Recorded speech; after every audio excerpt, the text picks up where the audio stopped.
At a meeting of the BRICS group, China's senior diplomat Wang Yi calls for cyberspace, quote, fairness, urging developing nations to oppose tech hegemony. Hundreds of thousands of protesters rally in Israel to oppose a judicial reform bill. And the Justice Department sues Texas over a floating Rio Grande barrier intended to deter migrant crossings. Live from Washington, this is The World Today. Hello and thanks for joining us. I'm Sally Ihan in Washington, D.C. China's top legislature has appointed Wang Yi as foreign minister and named Pang Gongsheng as central bank governor. Qin Gang was removed as foreign minister and Yi Gang was removed as governor of the People's Bank of China. President Xi Jinping signed a presidential order to confirm the decision. A draft amendment to the criminal law was also reviewed. It focuses on the fight against corruption and especially on offering bribes. China's senior diplomat Wang Yi is calling for attendees at the BRICS meeting in Johannesburg to help build a fair and reasonable cyberspace. The group's national security advisors have wrapped up day 2 of talks. Sumitra Naidu is in Johannesburg for us with more. Sumitra, what can you tell us? Well, yes, Sally, that's right. The meeting's wrapped up with calls for more collaboration on security, fighting terrorism, peace protocols, and for unity. Ministers spoke at length about the importance of multilateralism and the threats of moving away from global cooperation and various issues of economic trade, climate, and security. China's senior diplomat Wang Yi spoke about establishing a fair and reasonable cyberspace, the importance of collaboration here, and the proposition of building an open and inclusive cyberspace, dismissing the notion of the internet as being the new battlefield for engaging in a digital iron curtain. He also proposed opposing any form of scientific or cyber hegemony.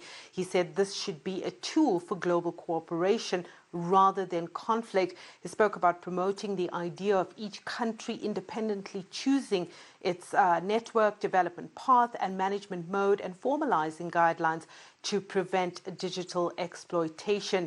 He said cybersecurity is a major cornerstone of national security, and he urged developing countries to band together to resolutely resist an arms race in cyberspace and really to oppose attempts to use cyberspace to carry out color revolutions, as he called it. Sally?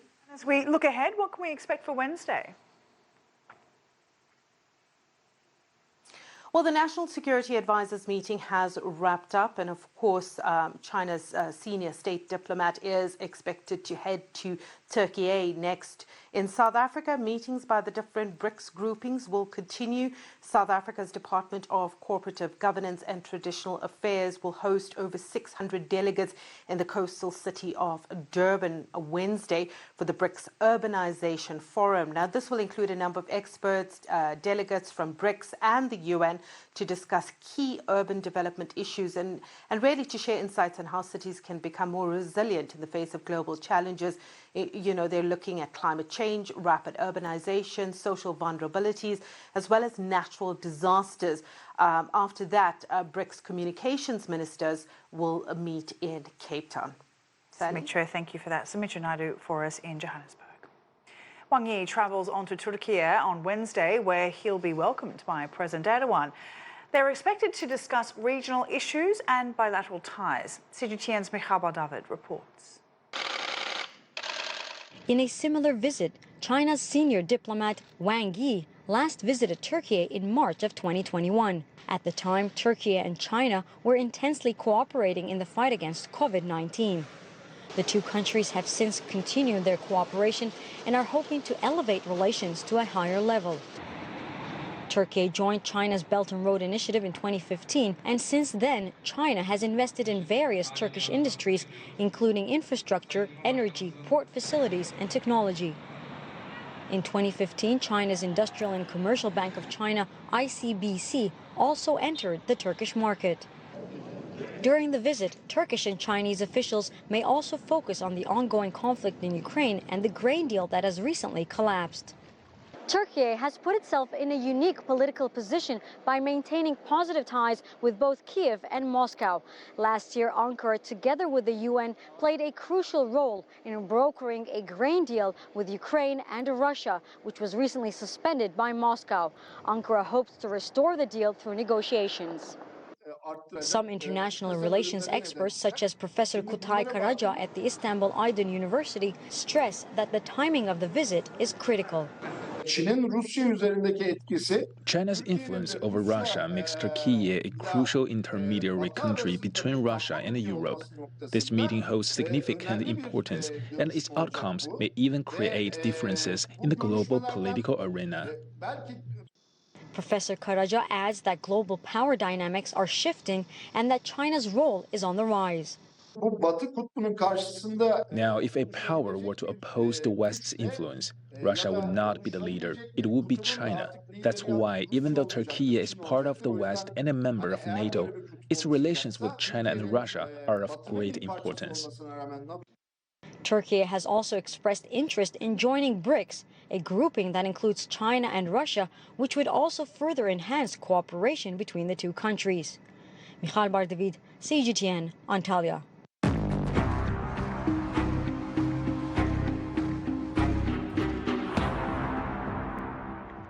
The US is sending more military aid to Ukraine. It includes more artillery, air defences and mine-clearing equipment. Kyiv is reporting more advances on the southern and eastern fronts. Meanwhile, Russia says Western countries like the US and France are pressuring African nations not to participate in the Russia-Africa summit this week in St. Petersburg. Dasha Chernyshova has more. Moscow is making final preparations for a Russia-Africa summit in St. Petersburg beginning Thursday. The Kremlin says Western countries do not accept the sovereign right of African states to independently determine their partners. The Kremlin said the Russian president plans to meet every leader attending the event. More than 40 African leaders gathered for the last summit in 2019. Meanwhile, the Kremlin insists it cannot return to the Black Sea grain deal until Russia's interests are honored. And Moscow says a recent proposal by UN Secretary General Antonio Guterres failed to address that. Russian Security Council Secretary Nikolai Patrushev said on Tuesday that sanctions against Moscow threatened catastrophic consequences for the global food market. He urged the removal of what he called the West's illegitimate obstacles to Russian business. In other news, the Russian lawmakers approved legislation that raises the maximum age at which men can be conscripted from 27 to 30. It means that starting next January, men 18 to 30 will be subjected to compulsory one-year military service. Dasha Chernyshova, CGTN, Moscow. Calm has returned outside Israel's legislature, a stark difference from a day before when mass protests reached a tipping point. Demonstrators clashed with police over government reforms that limit the Supreme Court's authority. Prime Minister Netanyahu has called the legislation, quote, necessary, but protesters disagree and have vowed to keep fighting. Still ahead, Texas and the US Department of Justice preparing to go to battle. Anti-migrant barriers sparking the fight. Plus, from typhoons to flash flooding and destructive wildfires. A look at this extreme weather causing chaos around the globe.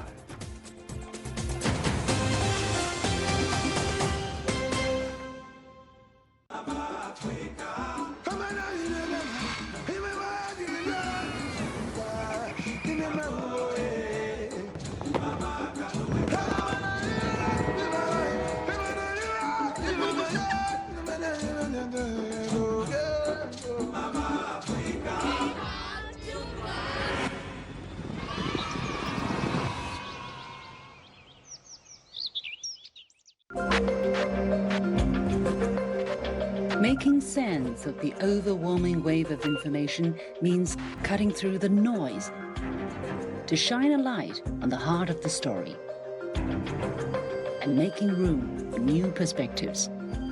True understanding means the ability to see events from more than one side. I'm Liu Xin, and this is The Point.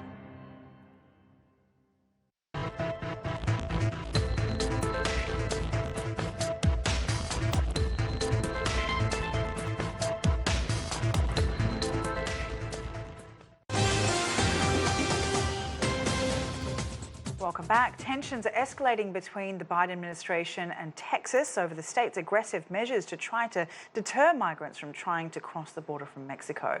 Now a lawsuit by the US Justice Department to force the state to remove controversial floating barriers in the Rio Grande. Ira Spritzer reports from Austin. The U.S. Justice Department filed a civil lawsuit at the federal district court here in Austin, accusing Texas of breaking the law by installing a string of buoys in the Rio Grande River near the Eagle Pass border crossing. The lawsuit alleges the state is in violation of an 1899 law requiring Congress to approve any obstruction of waterways, and that Texas also needed to obtain a permit from the U.S. Army Corps of Engineers, which it didn't do. It asks for a judge to order the state to remove the buoys at its own expense. The barriers, as well as razor wire that Texas has placed near the Rio Grande, are part of an initiative by the state called Operation Lone Star, with the stated aim of countering illegal immigration and what it calls President Biden's humanitarian crisis. However, the Biden administration says it is Texas that is making the situation worse. The lawsuit says the floating barrier poses threats to navigation and public safety and presents humanitarian concerns.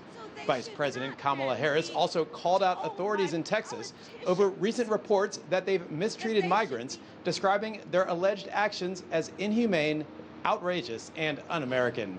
Texas Governor Greg Abbott responded defiantly to the news of the federal lawsuit, writing in a letter to Biden that Texas will see you in court. The buoys have also sparked tension between Texas and Mexico, which has filed a complaint alleging the barriers may violate existing treaties and encroach on Mexican territory. On Tuesday, Mexican President Andres Manuel Lopez Obrador thanked President Biden for filing the lawsuit. Ira Spitzer, CGTN, Austin, Texas. The Philippines, the Taiwan region and the China mainland are bracing for a super typhoon. Landfall on the Chinese mainland is forecast between Fujian and Guangdong provinces on Friday, and officials have warned that the storm could travel deep inland and wreck crops such as corn and rice. This will be the second typhoon to make landfall on the mainland this season. A week ago, the first typhoon lashed the southeastern coast, displacing more than 250,000 people. In Afghanistan, dozens have died in flash flooding and hundreds of homes have been damaged. Some humanitarian aid has reached the affected areas, but officials say there's a big need for more. Zamaralai Abbasin reports from one of the hardest hit areas. The hazards of climate change have already caused a nightmarish situation in Afghanistan, one of the world's most vulnerable countries, with the majority of the population already facing starvation. According to the authorities, more than 8 provinces witnessed recent flash floods. On my way to Jalrez, the worst-hit district in central Afghanistan, I saw industrial factories washed out by the recent flash floods in Arman district of Kabul.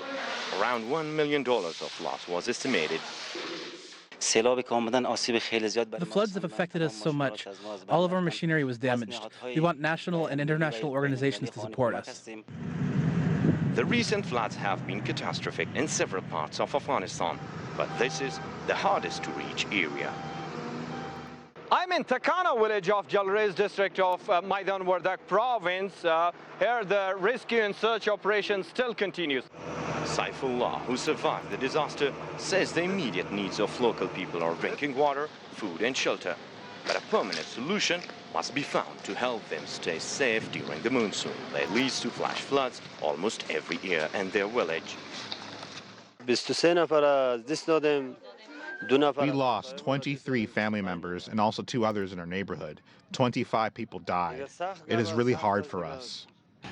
The UN and some other international organizations rushed to the affected area, providing first aid, food and shelter, along with the de facto ministries. The local Taliban authorities are urging international aid agencies to accelerate humanitarian assistance. It's a difficult situation for these families who have lost their loved ones, their houses and livestock. They're asking the international community to step up in such a difficult time because they say they should not mix up political and humanitarian affairs. Zamaralai Abbasin, CGTN, Maidan Wardak, Afghanistan.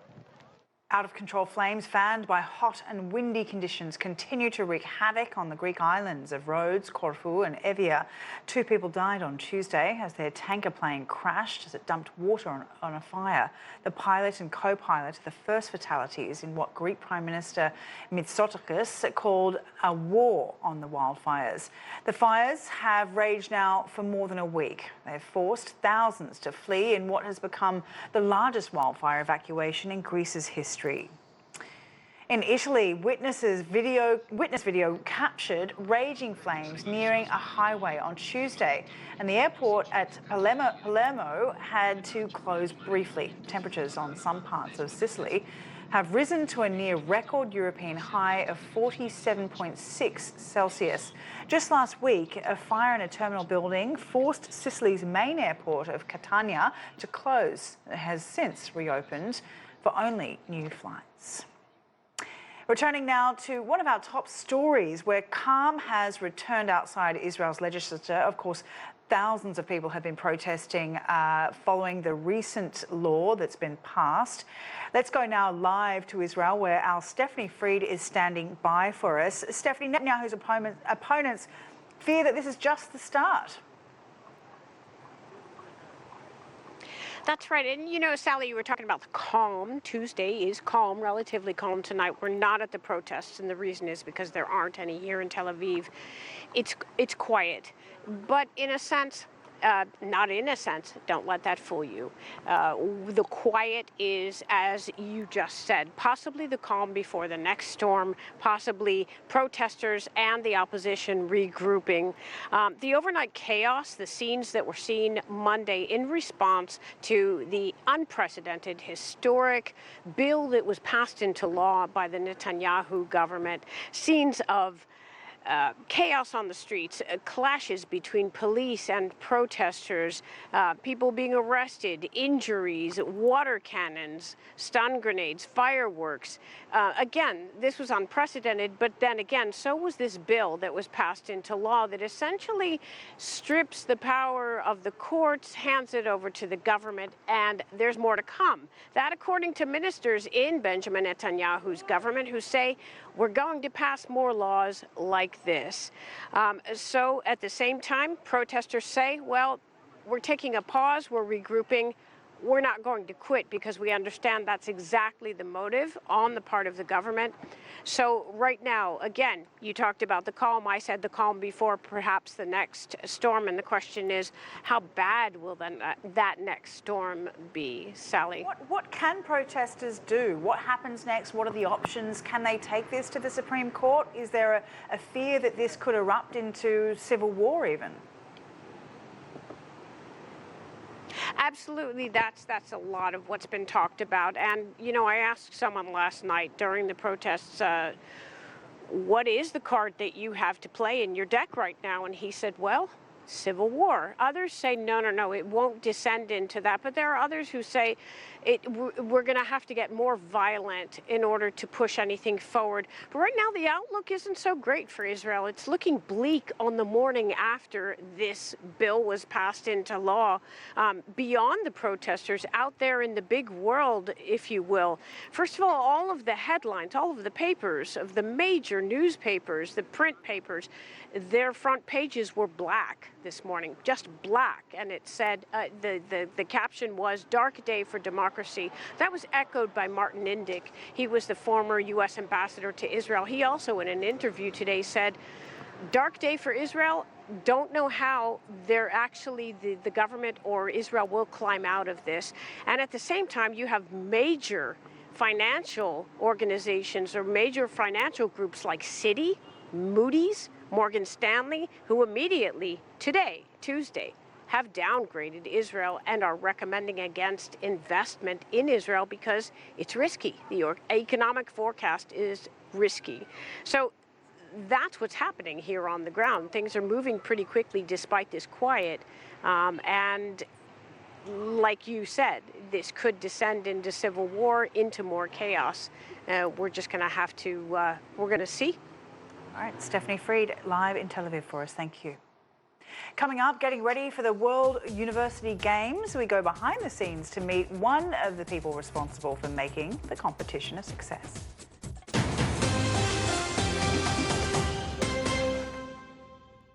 Introducing CGTN Now.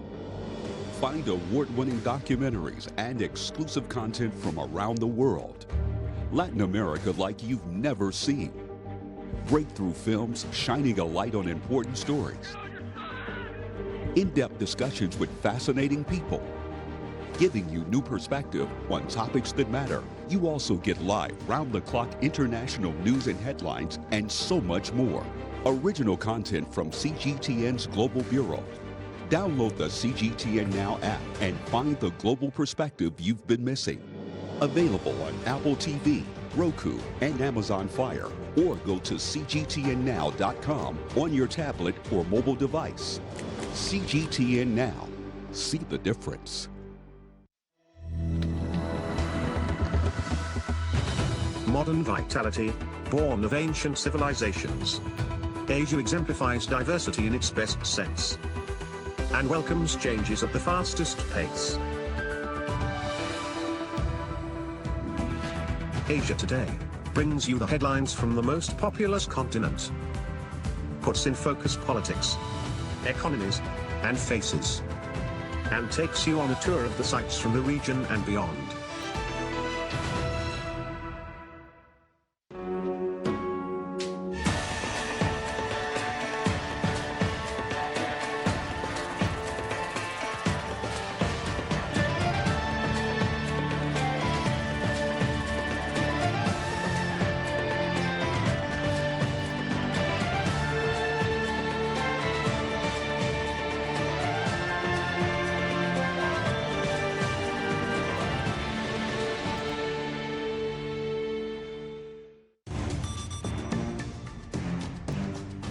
.360-degree profiles of industry movers and shakers, tech mavericks, and policymakers. We drill down on their success. We ask how they set strategy and how they navigate in an increasingly competitive market. Real talk, real business. Join the conversation.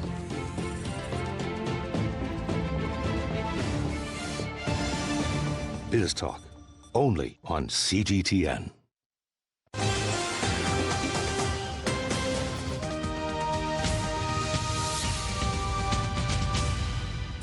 It's less than a week to the start of the World University Games. Throughout the week, athletes from around the globe will arrive in Chengdu. To make sure they pass through customs smoothly, the city's airport is making some special accommodations. Guo Chongxi reports. With great excitement and a sense of ambition, around 10,000 delegates from more than 170 countries and regions are being welcomed to Chengdu. We are very happy to be here, and I think we had a lot of help from your staff inside during immigration, so it's a wonderful start. Thank you so much. We participate in 8 games, so we are focusing to get a medal more or less from badminton, wushu and taekwondo. Some of the team members have already participated in several FISU games, but are still moved by the way sport brings young people together. I think any opportunity for people to get together, there's so much political stuff going on, but my experience, having been to multiple games, is that once we get here, the politics disappear. You may wear a different uniform, but you're competing for a cause. And off the competition field, people eat together, they talk together. Sometimes they can't even speak the same language, but they'll trade pins and stuff like that. Since July 22nd, Chengdu is experiencing a peak of arrival of overseas athletes who have come here to compete in the World University Games summer. And the Tianfu International Airport is one of the official entry ports, and it has been decorated with the FISU vibe. Chengdu has also introduced the special personnel to provide guidance to athletes and officials in English. We've set up 6 special channels at the inspection site and equipped them with real-time translators. After their arrival, the international athletes and officials will be escorted to the special village set up to host the competitors, all in preparation for the big day they've been training for. Guo Tianqi, CGTN, Chengdu, Sichuan Province. The Games wouldn't be possible without the thousands of volunteers working at competition venues around the city. Zhang Chongwu introduces us to one dedicated volunteer. The Dong'an Lake Sports Park serves as the primary venue for the Chengdu FISU Games this year, boasting a comprehensive sports stadium, a multi-purpose gymnasium, an aquatics center, and a comprehensive arena. Volunteers play a vital role in the success of the FISU Games. Zhao Xiaolan, formerly involved in venue construction, now dedicates her time as a volunteer at the aquatics center.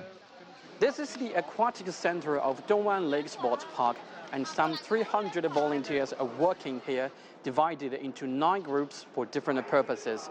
And Xiaolan's work is to make sure that everyone works well together for the FISU Games this year. Xiaolan has been working for the FISU Games since April, overseeing the complex task of human resources and volunteer management at the Dong'an Lake Sports Park. There are now 304 volunteers for the aquatic center.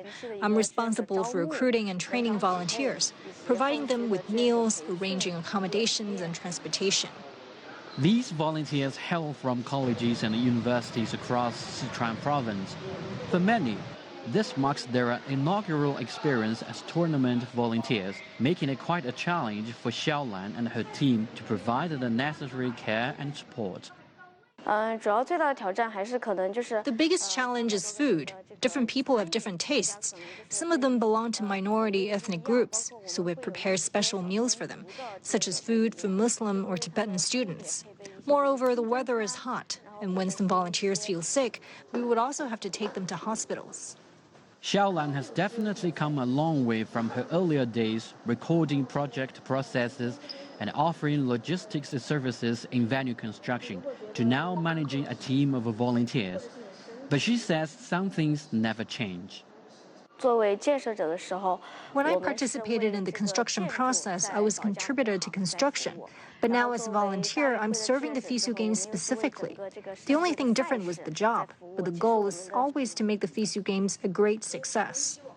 Over 20,000 volunteers like Zhao Xiaolan are working at the various venues to provide the services. And with their assistance, not only will athletes and coaches enjoy themselves in the games, but they will also have a memorable experience in Chengdu.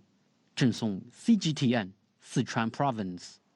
And that is The World Today. Thanks for watching. I'm Sally Ihan. We'll be back with more headlines at the top of the hour. Of course, for any more news, check out our website, cgtn.com.